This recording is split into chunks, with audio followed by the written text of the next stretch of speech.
Hello friends, welcome to my channel. ఉప్మానే కదా అని తీసి పారేయకండి. ఈ వీడియోలో చూపించిన చిన్న సీక్రెట్ ఫాలో అవ్వండి. ఇంటిల్లిపాది వదలకుండా లాగిచ్చేస్తారు. అంత బ్రహ్మాండంగా ఉంటుంది. నోట్లో వేసుకోగానే వెన్నలా కరిగిపోయే ఈ ఉప్మాని ఎలా తయారు చేయాలో చూసేద్దామా? ముందుగా కావలసిన పదార్థాలు: కొద్దిగా కరివేపాకు,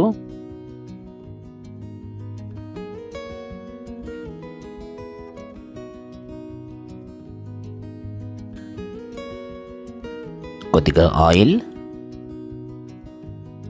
బొంబాయి రవ్వ 200 గ్రాములు తీసుకున్నాను,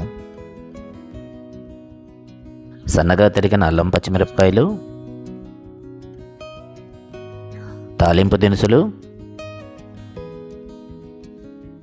కొద్దిగా వేరుశనగ గుళ్ళు, అలాగే జీడిపప్పు, కొద్దిగా ఆవు నెయ్యి, అదే మన సీక్రెట్ ఇంగ్రీడియంట్, రుచికి సరిపడా ఉప్పు.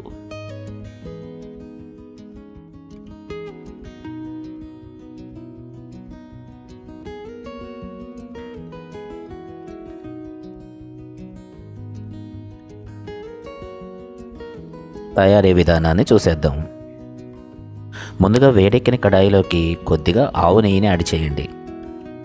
ఈ నెయ్యి కరిగిన తర్వాత దానికి బొంబాయి రవ్వని యాడ్ చేయండి. సన్నని సెగ మీద ఈ బొంబాయి రవ్వని చక్కగా దోరగా వేగించండి. ఈ బొంబాయి రవ్వ వేగిన తర్వాత అదే ప్యాన్లోకి కొద్దిగా ఆయిల్ యాడ్ చేద్దాం.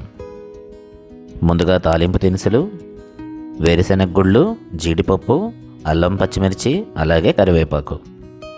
దోరగా వేగిన తర్వాత కొద్దిగా ఉప్పు, 2 గ్లాసుల మంచినీళ్ళు. నీళ్లు మరిగిన తర్వాత బొంబాయి రవ్వని కొద్దిగా కలుపుతూ ఉండలు లేకుండా కలిగి పెట్టండి.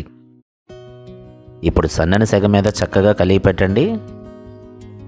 చూడండి ఉప్మా ప్యాన్లోంచి ఎలా జారిపోతుందో. వేడివేడిగా కొబ్బరి చట్నీతో లాగించేయండి. ఉన్నవాళ్ళు కొద్దిగా నిమ్మకాయను కూడా పిండుకోవచ్చు. రెసిపీ మీకు నచ్చితే ఒక లైక్ చేయండి, సబ్స్క్రైబ్ చేయండి. మరొక రెసిపీతో మళ్ళీ కలుద్దాం.